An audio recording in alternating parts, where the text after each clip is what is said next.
Hej og velkommen til denne lille præsentation omkring reformationen. Og hvad var det lige reformationen var for noget? Ja, det er en tidsperiode, som faktisk allerede har sin optrækning op igennem 1300-1400-tallet, hvor at den sorte død, alias pesten, begyndte at hærge det meste af Europa. Det var sådan, at flere og flere folk begyndte at stille spørgsmål og tvivl omkring, hvorledes at kirken egentlig havde en direkte forbindelse til Gud. Fordi, hvordan kunne det være, at når man nu betalte til kisten, og at man fik sin syndsforladelse og alt det der, hvordan man så ligesom stadigvæk kunne blive ramt af den her forfærdelige død, som var i Vesteuropa og det meste af Europa. Og der blev ligesom begyndt at være meget tvivl omkring kirken, og flere studerende og den slags på universiteter rundt omkring begyndte at have teorier om, at kirken ikke havde en særlig stor magt over for staten. Det var ikke så meget den religiøse troende del, det var mere, at de religiøse troende var et samfund af folk for sig selv. Og man begyndte sådan meget mere at tænke på den naturvidenskabelige tilgang til tingene.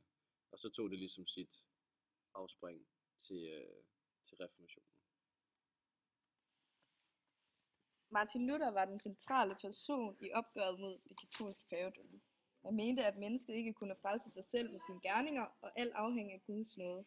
Luther var født i 1483 i Tyskland. I 1501 der startede han sit jurastudie på universitetet i Erfurt.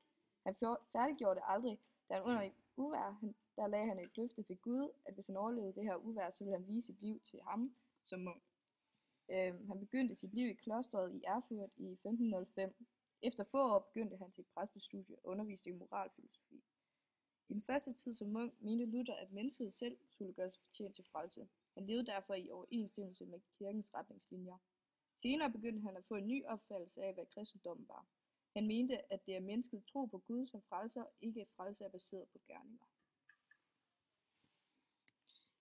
Luther han var direkte modstander af den katolske kirke i hans tid, fordi at de solgte noget, som hed afflad, hvilket betød, at man skulle betale kirken, hvis man havde gjort en ugerning, og ved tilgivelse af Gud, og ikke ved ende i skærsilden.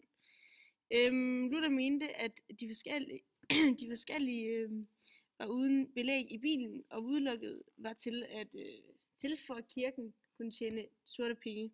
Derfor skrev han 95 teser om affaldshandlingen, hvor han rettede en kompromisløs kritik af den centrale dele af katolismens trosætning. De som siger, at sjælen flyder ud af skærsilden, lige så snart pengene klinger i kisten, fører ren og skær menneskelære.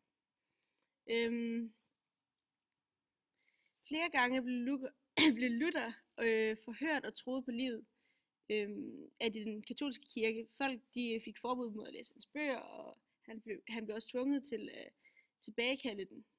Men Luthers svar var, at med mindre man med Bibelen i hånden eller ved brug af indlysende argumenter kunne vise, at jeg tager fejl, så fastholder jeg, at jeg har ret.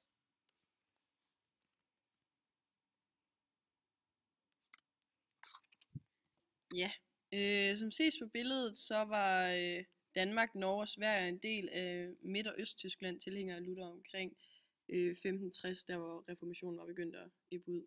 Reformationen i Danmark er en betegnelse for den omvæltning, som der skete i kirken i 1536, da man overgik fra katolismen til protestantismen i den danske kirke. Reformationen i Europa skete dog ikke fra den ene dag til den anden, men selve overgangen tog flere årtier via påvirkelser fra det tysk-romerske rige, hvor Martin Luther for alvor startede det hele i 1517. I Danmark krævede reformationen også en årelang borgerkrig, før den nysejrende konge kunne overtage magten og endelig gennemføre overgangen. I dagens samfund i Danmark finder man både den protestantiske og katolske kirke. Dog er den protestantiske kirke langt mere udbredt. Da vi er kulturelt frisatte i Danmark, betyder det, at man har lov til at tro på, hvad man vil. Det vil sige, at trods der er flest, der er tilhængere af den protestantiske kirke, er der mange andre religioner, såsom islam, katolismen og hinduismen, buddhismen osv. Ja. PS. Reformationen startede omkring 1517. Ja. Og blev indført i Danmark i 1536.